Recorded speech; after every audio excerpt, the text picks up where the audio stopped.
I spend so much time doing, learning, moving, bettering myself, fixing, cleaning up, doing, which in many ways can be good and is needed at times, most definitely. But it's never in those moments that I feel best, particularly when it's activity followed by activity by activity. It sucks the fun out of life if it's constant. So I've consciously spent these last years cultivating a stiller practice, and I don't mean meditation. Yes, meditation is wonderful, but it too is a discipline. A doing of sorts. No, this practice I'm practicing involves much more being. Simple moments, moments that are purposeful. Moments that involve simply doing one thing at a time. Tea in front of the window watching animals scurry around, or watching the flicker of candles that I've lit in the early morning as I watch the world wake up. Cooking, chopping, stirring, smelling, eating. Hikes in the stark and quiet winter woods, or listening to the snow melt and water run as we get the first signs of spring. Stopping to listen to the silence, which, if you haven't listened lately, can be so rich. Reading with the space around it to drift off, into sleep or into my thoughts, if I'm called. No rush to be somewhere else or do multiple things at the same time. No music or busyness behind the scenes. Nothing. And don't get me wrong, it's not like I have ample time and don't have a SHT ton of things to do, because, my God, I do. But when I etch these blocks of space into my days, not in a penciled-in way, which can so easily get hijacked by some emergency, but rather, in an etched-in-stone kind of way, a non-negotiable and as essential as breathing and eating kind of way, I feel richer, calmer, more nourished, and way more resilient. I am kinder to my loved ones, and to myself.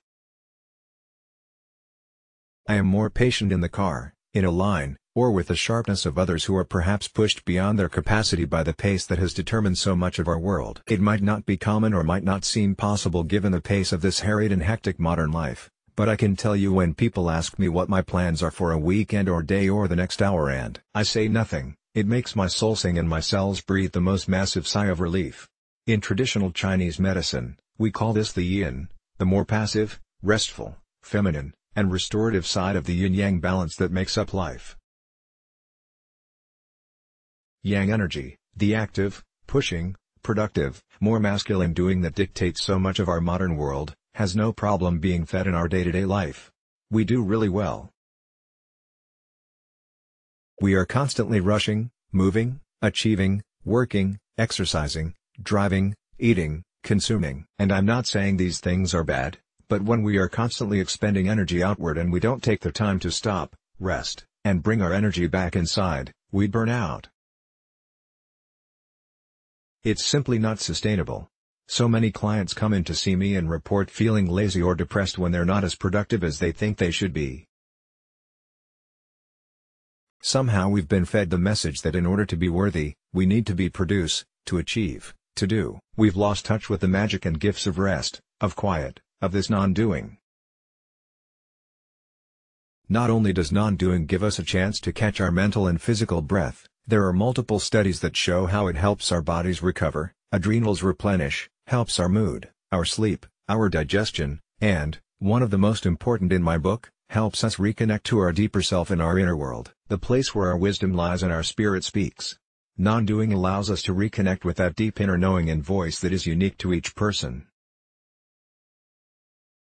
The one that offers up guidance of the gifts we have to offer the world. When we're so busy listening to everyone else and navigating our way through traffic, appointments, and errands, it's too noisy to hear.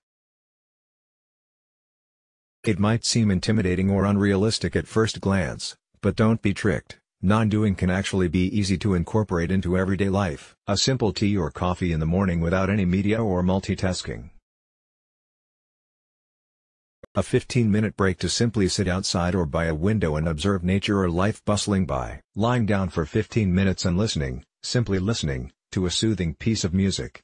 Restorative practices count, yin or restorative yoga, breath work or body awareness work. Eating without background noise and away from your desk while you're at work is helpful, too. A friend started to do this daily at lunch and has noticed not only a big difference in her digestion, but also her mood and ability to handle all that her day throws at her. So the next time you think you have no time and life is too busy, perhaps try scheduling in some non-doing time and see what happens. My hope is that you'll be like me and notice life gets a lot richer and a whole lot more manageable when we stop and do nothing for a while. Let's block ads. Why?